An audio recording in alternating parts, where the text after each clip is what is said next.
On behalf of the Accounting Influencers Podcast Network, this is Best Practice in Accounting, where we talk to leaders in the profession and talk about what really works. I'm thrilled to have with me today Lucy Cohen, back for multiple times because we're loving the stuff that you share, Lucy. You're out there doing it, and you want to talk to us today about buying shiny new things in new tech, but not doing anything with it. Why is this an important topic for accountants?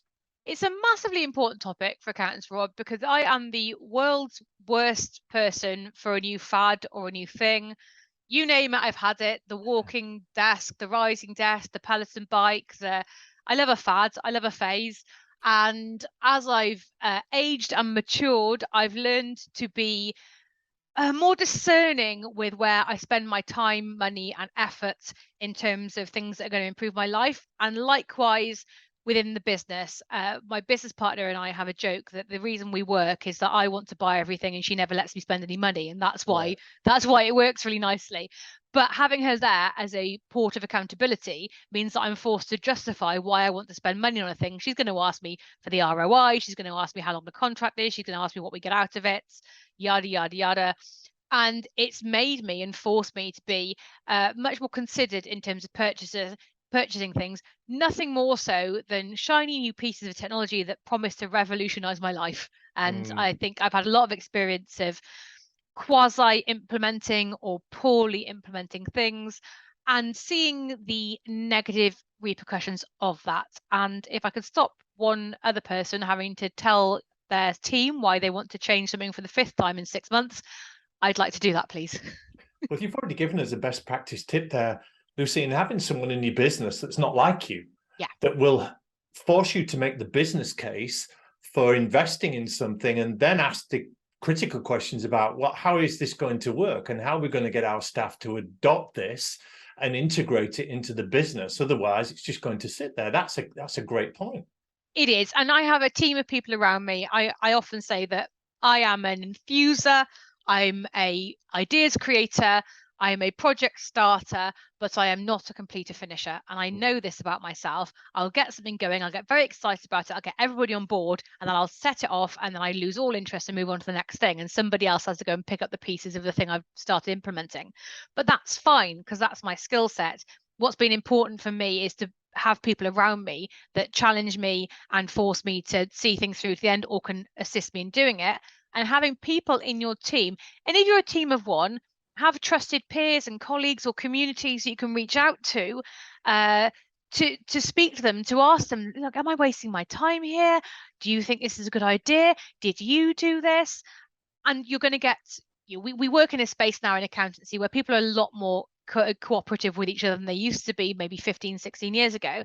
You're going to get some good, honest feedback from your peers or from communities you belong to, giving you the lowdown on whether this thing they implemented was great or whether they bothered doing that, or do you need this upgrade?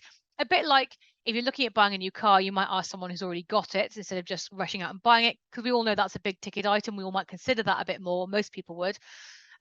Do the same with things you're going to change in your business, because even if it's not a big ticket item in terms of the spend you're going to physically spend on it, the cash, it might be in terms of time, energy, and resource.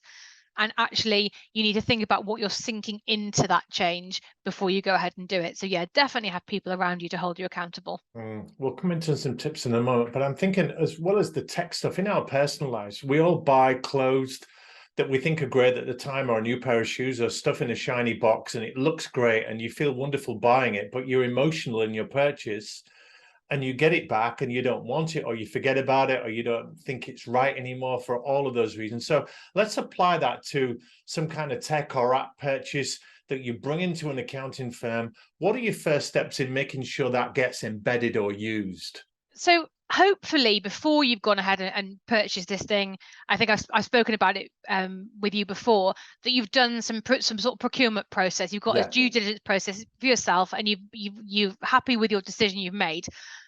And people can check out our UK Matters in Accounting show. We'll put that show in the show notes, where you did talk about the app Overwhelm. Yes. And the sheer amount of choice that you have when you go to events, and the alluring pitches from vendors that force so many things on you that it's difficult to say no. So we will put that one in. But what you're saying here is, first of all, make a good decision to make sure you're getting the right thing in, right? Absolutely. So you've read the reviews, you've done your scrolling, you've done your whatever it is, you've decided this is the thing for you. What you can't do is expect it to implement itself. So a lot of us feel like the job is done when we made the decision, because a lot of times the decision is the hard part, or that feels like the risky bit. And once we've made it, you get this sense of relief, like, oh, thank goodness I've made this decision now. Fantastic. And then you sort of expect it. You download it and you give people their logins, and then you kind of hope it does its thing and that everyone's just going to get on board with it. You kind of squirt it out to clients and go, here you go, here's this new thing you can use. And then You think they'll get it just like you did. yeah. Oh, and you forget they've not gone through that sometimes quite agonizing thought and decision making process to get there. So they're not privy to all of these little conversations you've had in your head or with the vendor about why you chose this certain thing. So having an implementation plan for everything is so important. And I've learned this the hard way, in that we've wasted time and money on things that I thought were great, implemented them, no one's used them, and then the feedback's been, well, that's rubbish and we didn't like it and it never worked. And you've not given it a fair shot at making a difference. So first one is communicating, and it's about the why. So if you're talking to your team or to your clients, you've got to lead with that why. Why are you making this change? Why are you putting this new thing in? Why are you forcing them to use this new bit of kit? Because let's face it, most people don't want to learn a new thing. They're quite happy muddling along as they are, unless there's a very clear, immediate benefit for them. Most people aren't willing to go through that pain of change to get to the other side of it, especially if it's not obvious immediately. Yeah. So it's to start with that why, and start with why you're doing it and get some kind of buy-in. Then you go to the how, so you clearly show them how they're going to do it. You can signpost people to resources or places where they can ask questions. Don't leave people kind of flounder on their own. And then you go to what we're expecting it to do. So what is it we're expecting to see at the end of this? And then you say, and if we don't see it, we're not going to stick with it. So you give it very clear time parameters, because this is all these things are a test. You're not guaranteed to get a new piece of technology and for you to love it and for it to revolutionize your practice or your business. It might be that you do all the right things and you realize actually it's not the right thing for you, or it didn't have the functionality you hoped it was going to, or it didn't integrate with this, that, and the other, or actually clients hate it. So you always have to go in with you can't go down the sunk cost fallacy route. You can't go, well, we've put this much time and effort into it now, so we're going to pig-headedly stick at this. If it's not working and you've got unanimous feedback that everyone hates it and it's not doing the right thing, roll it back, take it away, go, right, we tried it, appreciate everyone's effort, thank you, but I'm not going to force you to keep using something you hate or that doesn't work. And that's a really important bit, because that means that people know that you've got their best interests at heart. And I think that's been the key. The most successful implementations of things I've done is when I've said to people throughout the whole process, if it doesn't work, we'll take it back. And that's been key. They're excellent steps in an implementation plan. I love that idea. I guess part of that as well is decoupling from your existing software at tech that would have taken up some or all of that job as you move on and innovate.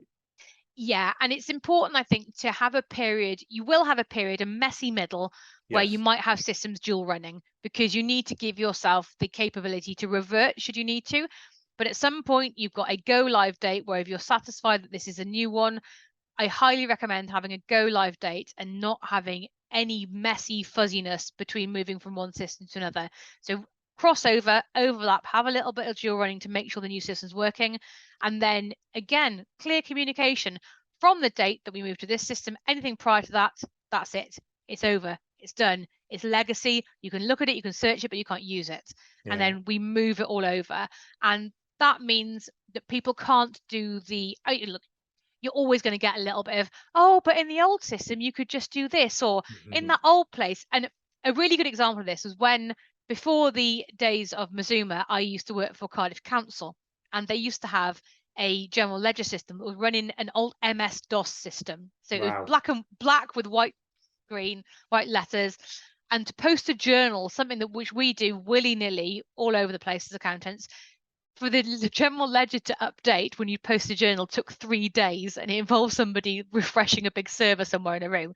So people had these spreadsheets running all over the place to account for the difference between when they posted a journal to what the ledger really should say. It was absolutely wild. This was 2000 for 2005. They ended up putting in SAP, which is a big, modular, huge piece of kit, arguably considerably better than a 3-day journaled MS-DOS system. But people still clung on to, oh, but I like the spreadsheet because I knew I posted it, then I had 3 days until I had to do this. You're always going to get a bit of that. You just have to be very strict and go, no, from this date, this is where all the new stuff goes. We can look, we can read, but we can't edit or amend or add to the old stuff. And then you slowly phase out, and until you kind of made the old one completely redundant. And eventually, people won't remember the old one at all, and they'll laugh at it and go, "Oh, remember when we used to do that? That was silly." But it is a whole process, and the hardest part of it is dealing with people, because people don't love change, and people want a quick fix with everything. I want to download the bit of software that's going to change my life, and suddenly you've seen me, I wear all these kind of bits of wearable tech, and every time I buy a new one, I'm convinced it's going to completely revolutionize my sleep or something. So I'm as guilty of it as anybody, but we think it's going to do that thing. Actually, that's step one. That's the first thing you do. The hard bit is the journey, the people, the change management, and all that kind of stuff. Yeah. Lucy, this is terrific. You've told us what to do to get it right, but let's just scare people a little bit. You've confessed that you've not got it right in the past. Yeah. What are the nightmares and horrendous stories and outcomes for when you buy the tech and you don't implement and you don't get it right and it just sits there? I guess cost is the biggest one, just wasted cost. Yeah, wasted cost is the most obvious one, because you're spending money on things you're not using, and that's just massively wasteful. But actually, I think one of the most dangerous ones is a lack of faith in you, so your team around you. So you come out with this great new big thing, it's going to be this revolutionary thing, and then you get it and you kind of don't implement it properly, and then no one adopts it. So the next time you've got a great idea, everyone goes, oh yeah, but the last one was rubbish. Yeah. So you just lose credibility as a leader, and you lose people's goodwill in terms of them believing in you. So you get, in your career, every 7 years, you'll get a couple of those where you're allowed to kind of screw it up. But for the most part, you've got to make decisions that you see through. Now, it doesn't mean that the decision you've made and the technology that you've implemented, because of course I said at the beginning of that, you can have that caveat of, look, if it doesn't work, the whole point of innovating, we're an innovative firm, we want to grow. We have to try these things, and then we know if it's worked or not. We can make a decision, but if you don't try, you'll never know.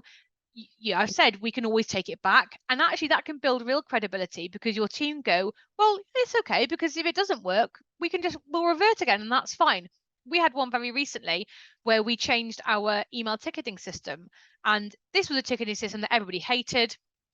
No one liked it, and yet when I said we were getting rid of it, everyone was like, oh no, I don't want to get rid of it. Oh, what's the new thing going to be? Very quickly, though, once we did get rid of it, they much preferred the new thing, and everyone was like, thank goodness for that. I was like, you would, if I'd have listened to you in the first instance, you'd have rather stuck with something you hated instead of just taking that little leap to trying something that you might have loved. Yeah. That's the process you have to go through. But yeah, I think that it's almost a vulnerability. It's almost like being human, thinking, look, I'm going to try this out, and if it doesn't work, I promise you we'll go back. That's fine. What isn't fine is going, this is going to be amazing, it's going to revolutionize stuff. It's a damp squib. No one uses it. It wastes a bunch of time and money. We still end up keeping the old system. So the next time you have a idea, no one believes you. You're kind of the business leader that cried wolf, and you don't want to be that person. Lucy Cohen, such practical steps on what really works. We thank you for your passion and your experience and your insights today. That's been amazing. Thank you.